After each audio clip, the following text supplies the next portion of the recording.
اللہ کے سوا کی مدد نہ مانگ کہ اس کے سوا کوئی مددگار نہیں، اس کے سوا کوئی مشکل کشا نہیں، اس کے سوا کوئی حاجت روا نہیں، اس کے سوا کوئی بیڑے پار کرنے والا نہیں، اس کے سوا کوئی بیماریاں دور کرنے والا نہیں، اس کے سوا کوئی مرادیں پوری کرنے والا نہیں۔ جب مانگنا ہو تو اسی سے مانگ، جب رونا ہو تو اسی کے در پہ آنسو بہا، جب دامن پھیلانا ہو تو اسی کے در پہ دامن پھیلا۔ وعدہ پورا کرنا، ایاک نعبد و ایاک نستعین، ہم تیری ہی عبادت کرتے ہیں اور جزاک اللہ ہم تجھ سے ہی مدد مانگتے ہیں اور مانگتے رہیں گے۔ سیدہ عائشہ صدیقہ رضی اللہ تعالی عنہا نے بھی اللہ کے حضور اشک بہائے، اسی کو دل کی بات سنائی۔ الہ العالمین منافقین نے میرے خلاف جھوٹے الزامات عائد کیے ہیں، میری کردار کشی کی مہم چلا رکھی ہے۔ اگرچہ یہ بات نئی تو نہیں، مجھ سے پہلے بھی معصوموں کے خلاف یہ پراپگنڈا ہوتا رہا، لیکن جب موسیٰ پر الزام لگا تو نے ان کی برات کا اہتمام کیا، جب یوسف پر الزام لگا تو نے ان کی برات کا بھی اہتمام کیا، جب مریم پر الزام لگا تو نے ان کی برات کا بھی اہتمام کیا۔ میرے معبود، آج تیرے محبوب کی عائشہ اشک بار آئی ہے اور یہ فیصلہ کر کے آئی ہوں، جب تک میری برات کا اہتمام نہیں ہوگا تیرے در سے سر نہیں اٹھاؤں گی، سجدے سے سر نہیں اٹھاؤں گی، کسی اور کے در پہ نہیں جاؤں گی، تجھ سے ہی مدد مانگتی ہوں، تجھ سے ہی درد دل کہتی ہوں۔ رو رہی ہے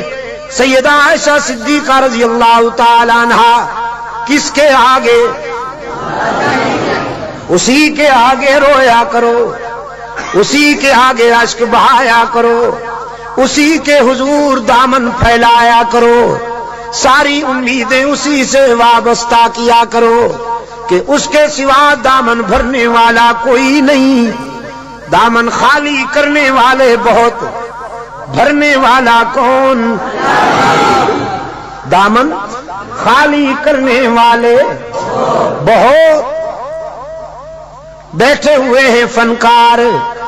جھنڈیاں لہرا رہی ہیں، زلفیں جا رہی ہیں، چادریں اوڑھی ہوئی، قبریں سجائی ہوئی، جھنڈیاں لہرائی ہوئی، چادر اوڑھے ہوئے بیٹھے ہیں، جیسے آسمان سے اتری ہوئی چیز ہو کوئی، اور سادہ لو انسانوں سے کہتے ہیں کچھ لے کے آؤ گے تو کچھ لے کے جاؤ گے، خالی ہاتھ آؤ گے تو خالی ہاتھ جاؤ گے۔ لیکن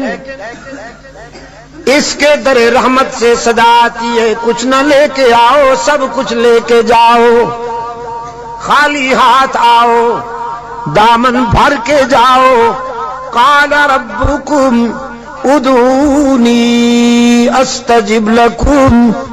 ان الذین یستکبرون عن عبادتی سیدخلون جہنم داخرین۔ دنیا والوں سے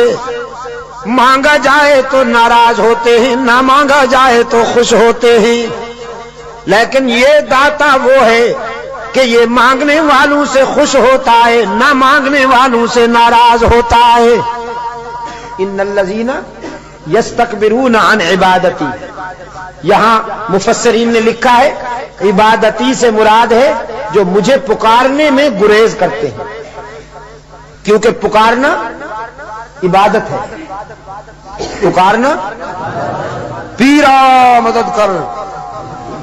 شرک کی تس، کہ کی تس شرک کی تس، کیونکہ پکار عبادت ہے، پکار قال ربکم ادعونی استجب لکم، تمہارا رب کہتا ہے مجھے پکارا کرو میں تمہاری دعاؤں کو قبول کرنے والا ہوں، ادعونی استجب لکم، مجھے پکارا کرو میں تمہاری دعاؤں کو قبول کرنے والا ہوں، ادعونی ان الذین یستکبرون عن عبادتی، یقیناً وہ لوگ جو مجھے پکارنے میں گریز کرتے ہیں، مجھ سے مانگنے میں گریز کرتے ہیں، سیدخلون جہنم داخرین، ذلیل ہو کر منہ کے بل گھسیٹ کر جہنم میں ڈالا جائے گا انہیں۔ تو کسے پکارا جائے مشکلات میں؟ قادر کو یا عبد القادر کو؟ ذرا حرارت فضا میں تحلیل کر دو، ہاں ذرا حرارتیں، یہ گرمی فضاؤں میں تحلیل کر دو، اور پھر اللہ سے دعا کرو کہ یہ فضائیں پھیل جائیں اور بھی کے بیماروں کو اللہ شفاء کاملہ عطا فرمائے۔ مشکلات میں کام آنے والا کون؟ روشن ضمیر نے کہا نہ مجھو از غیر حق یاری، کہ لا فتح اللہ